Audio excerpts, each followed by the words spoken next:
Come closer, my pearl. Let me hold you against me. Feel the rapid beating of your heart. Yes, mine is pounding as well, against your cheek. A sure sign of how greatly I treasure you. You make my blood rush and swell with such fervor.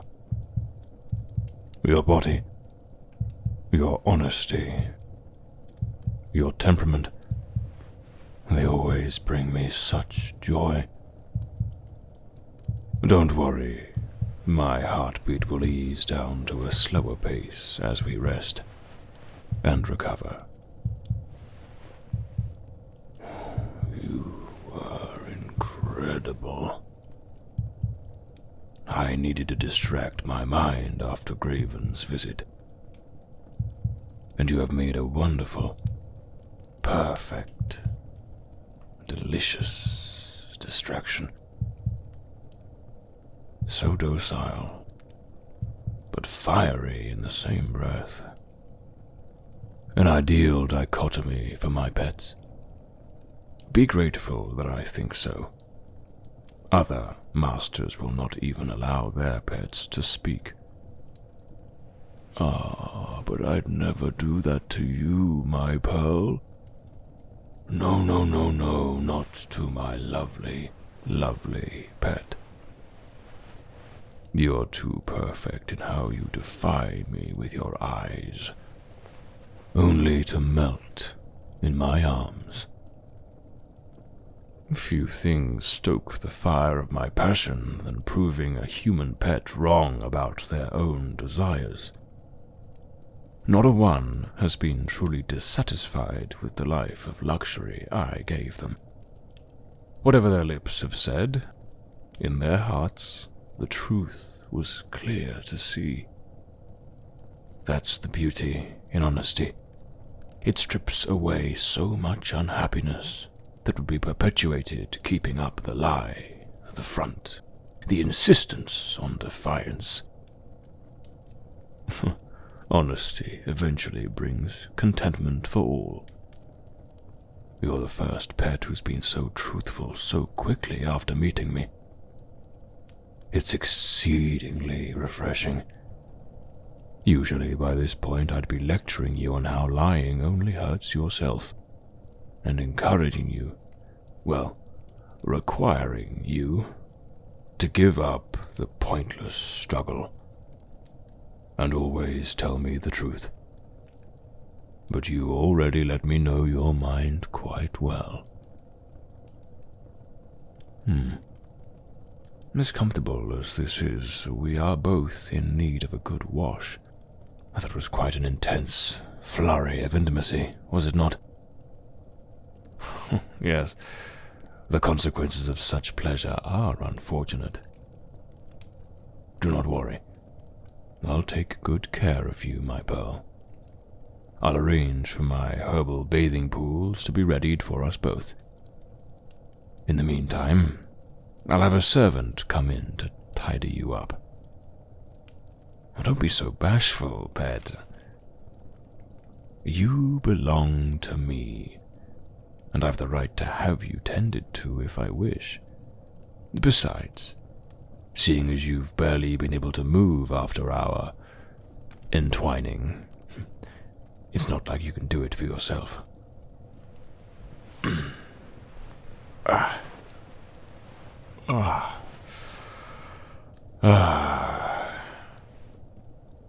Oh, look at you.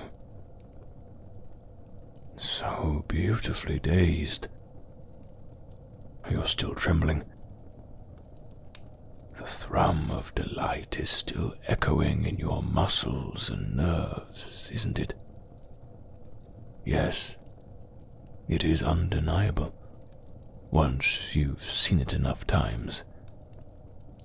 The very core of your being is stunned from the clashing of our energies, as well as our bodies. You can barely move. Lie still. Rest. and let my servant assist you. I'll send for you when the bathing pools are ready.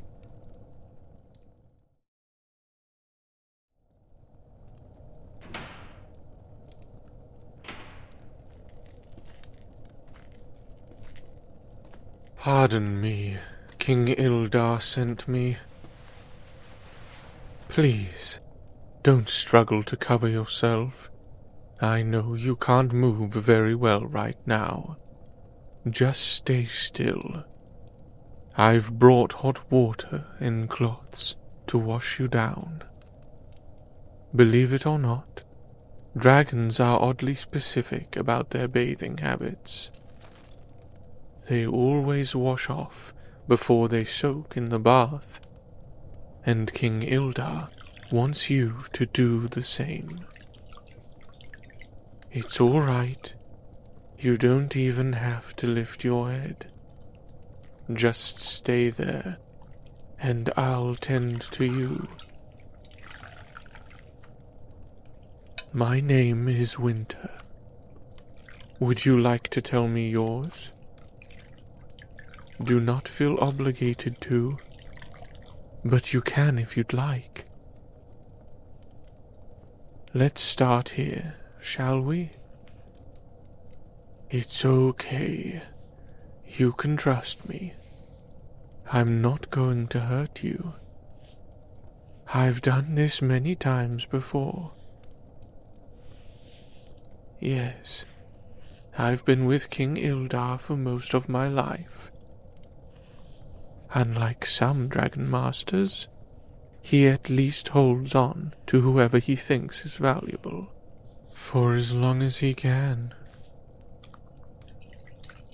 No, I've only been here since the last pet.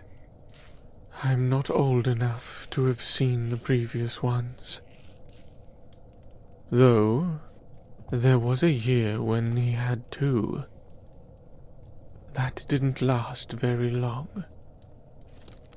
It appears that when all you have in this world is the attention of a master, you'll fight jealousy for every dose you can get. King Ildar disliked his two pets vying for his affection, so he sent one away. I believe he passed one to Lord Graven, if I'm not mistaken. I wonder how that human is faring now. How are you faring? I haven't had much chance to speak to you. I've only seen you in passing, when King Ildar takes you from place to place in the mountain. I don't remember his last pet having so much attitude. That rarely matters after a dragon has their way with you, it seems. Perhaps that is part of what King Ildar enjoys about you. But no matter how much attitude you have, physical encounters with the likes of a dragon will always leave us humans like this. It's overpowering. Here, relax. Relax. I told you I wouldn't hurt you. So, I've heard that you are always honest with King Ildar. Is it silly to ask if that's true? It is? That's likely for the best. But, did you know? Wait, let me listen. Be sure we're alone. All right. I'll keep my voice down. Did you know that there is a way to lie to dragons? Yes. It's quite difficult, but it can absolutely be done. It's a bit tricky to explain, but essentially, you must convince yourself, with every ounce of energy in your body, that the lie is true. That's what I've discovered since His grace bought me. It's not as simple as a dragon seeing right through you. It's a battle of wills. What dragons lack in honed magical skill, they retain in sheer power of will. That's an energy that not many humans can control the way we can other magics. It's internal, bound to the energy of a being. But that doesn't mean that smaller beings have less of a chance. In my time of servitude with King Ildar, I've convinced myself, over and over, that lies are truth when speaking with him. I failed at first, over and over again. He would jeer at me, pass the clawed hand over my head, and call me amusing for my weakness. All that did was make me try harder.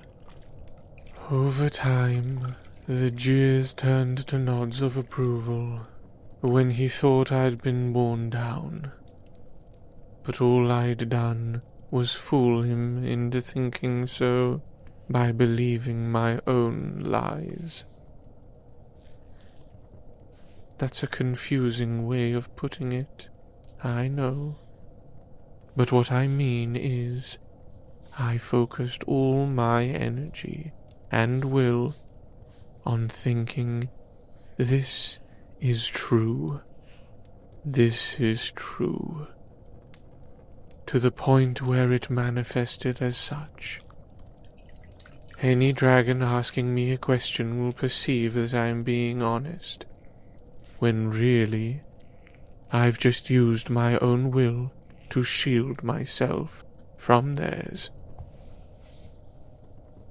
I know I'm throwing this all on you very haphazardly. I'm sorry if it's too much to take in. I'm telling you this to plant a seed of thought, one that I will not describe to you in detail, so that it cannot be uprooted once it blossoms. If I plant that seed, perhaps you can take what grows and form your own weapon. And if not a weapon, then a shield. After that, it's up to you what you can do with it. You have more power than you think. We all do. Dragons have been underestimating human magic and the strength of the human will for too long. How do they think we've thrived as well as we have while being under their rule? They own half of us like property, but the rest of us are all but free to do as we will. They fear us so little that they've allowed us to rebuild too much. Just look at you. Before this, you were a jeweler, right? A well-renowned one, from what I've heard. You lived in the biggest city in the region. A handful of generations ago, that city didn't exist. If you learned to be a jeweler, you did so under the watchful eye of your dragon master, and whatever mentor he owned to pass on the trade. It's all self-serving to dragonkind. But my point is, they've become too lax with us. Yes, they pluck so many of us from our lives on a whim that it's more like borrowed time than true freedom. But we've never had this much independence since the Bleeding Souls. And that is where the dragons went wrong. They've become too comfortable. That is why they will fall. They think there is nothing that humans can do to defeat them in any capacity, especially when we can't even lie to them. They have no idea how many of us have strengthened the power of our will in secret. It's hard to find others who have, at risk of exposing each other under any direct questioning, if they haven't. But there are so many of us, even right here, under Ildar's own nose. I have to believe that there are many more throughout the world. That's why this uprising began. I'm convinced of it. Think about it. The dragons took ownership of the mages, but never considered the consequences. For centuries they've had them perform tricks and spells without knowing their true power, or taking note when rebellions did rise. They're so deluded that they believe magic is no overall threat to them. I think it's the most idiotic and arrogant decision they've ever made once they conquered us. A smarter move would have been to stamp out all mages, and those with the knowledge to pass on its wielding. They destroyed enough human life when they turned on us. I don't know why it was so important to keep the mages to use as bargaining chips or entertainers, when they are the only humans who have the capacity to overthrow them. And look what's happening now. They found a way. Have you heard? The march of the mages is sweeping across the land, taking down every dragon in their path. And do you know how they're doing it? The spell that binds the dragons to their human forms. Sheer willpower. Of course there's other magical elements involved, but from what I've heard, it's mage after mage after mage, flooding their will into a torrent of power more dazzling than anything humans have created before. It sounds breathtaking. How do I know all this? When you've been under the dragon's scaly thumb for long enough, you find your own ways of communicating in secret. Saying anything would put you in great danger. For now, King Ildar favors you.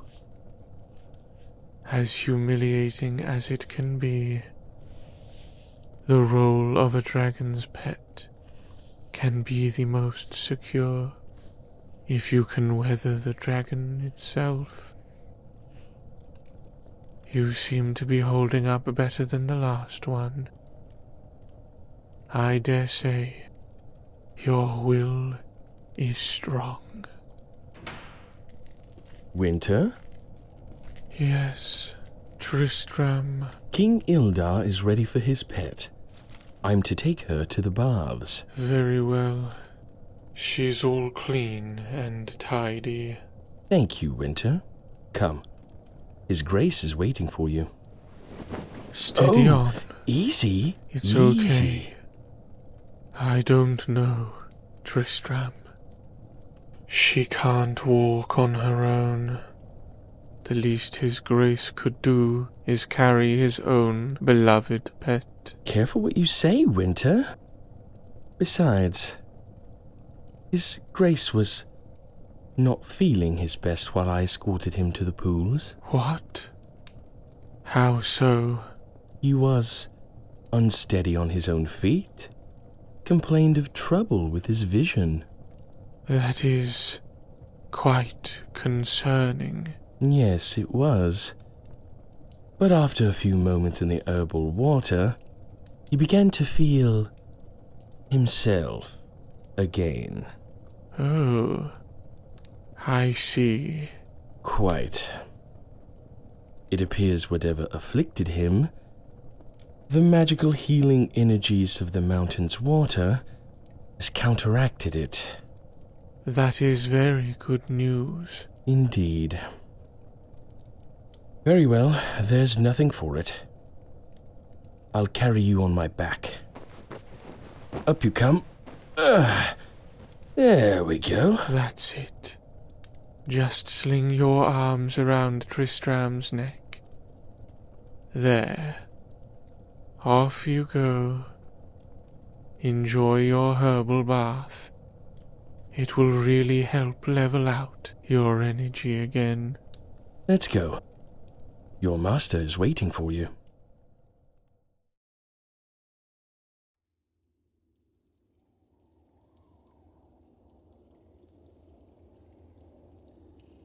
Ah, there's my pet. All clean and ready for a good soak. Where shall I put her, Your Grace? Here, right into my arms. I'll lift her off your back. There. That's better. I assumed you'd be able to walk by now, but I must have miscalculated. No matter. Once you're in this healing water, every ailment in your body and spirit will be set right. You may go now, Tristram. Very well, Your Grace. Come, my pet. Let us enjoy this together.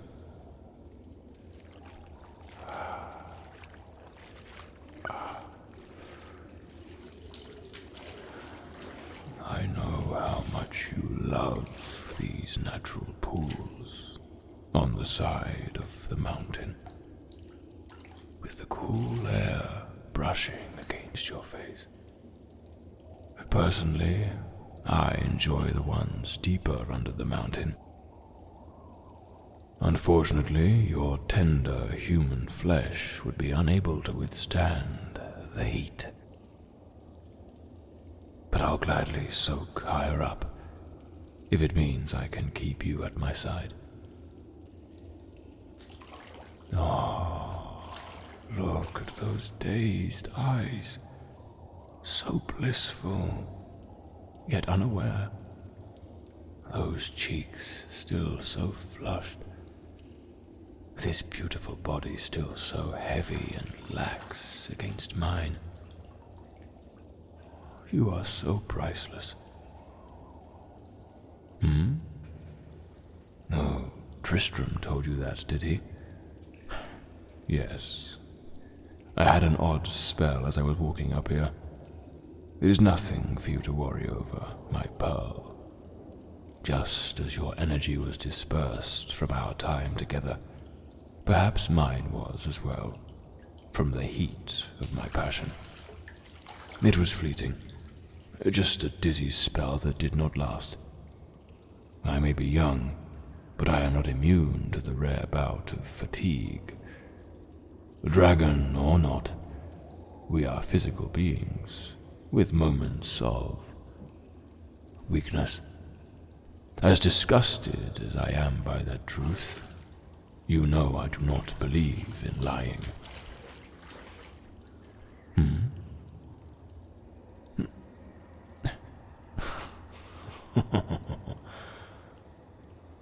Oh, you cheeky little pearl. So exhausted, but still such a sharp wit about you. Lord Graven was mistaken. I did not lie to him. I would never lie to my dearest friend. What was that? I dare you to repeat that to me once more, or risk a touch of my wrath, pet. I appease your opinions in all other matters, but on this one, I bid you silence your tongue. You have eluded punishment by my mere indulgence of your snark, but I will not hesitate should you disobey me. Is that clear? Very good. Oh, no need to shake like that, my pet. I know you have no control over it. Even those who have been in my servitude their entire lives still tremble when I approach them. But you know how this works. Or perhaps I should remind you of the rules. Do as I say, and no harm will come to you by my hand. That has always been the case, since the day you came to me in those crude chains, ready to be mine for the sake of your people. As much as I've guessed, you've still never given me your full reasoning. What was that impossible situation that brought you to me? Still don't feel like sharing? I thought for sure I'd get it out of you while you're in this state. I've put you through enough today. I'll not push for more. Just keep resting here in my arms, feeling this fragrant hot water. Watch the steam curling up, out from beyond the overhanging rock, and wafting out into the blackness of the night sky. Listen to the wind, whistling and howling about the mountainside.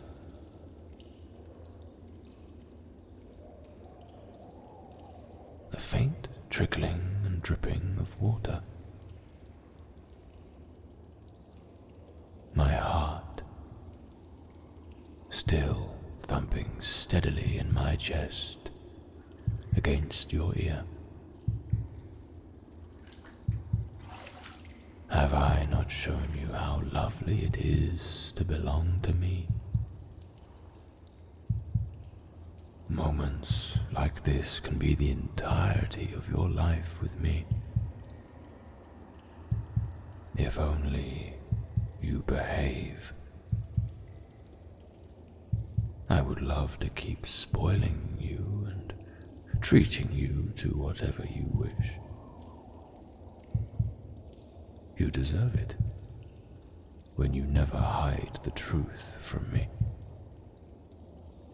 even at risk of your own punishment. Are you falling asleep? You must have been far more weary than I thought. Very well. You can keep soaking with me and sleep. Let your body and energy heal. I will be sure to wrap you up and tuck you into bed beside me until the morning.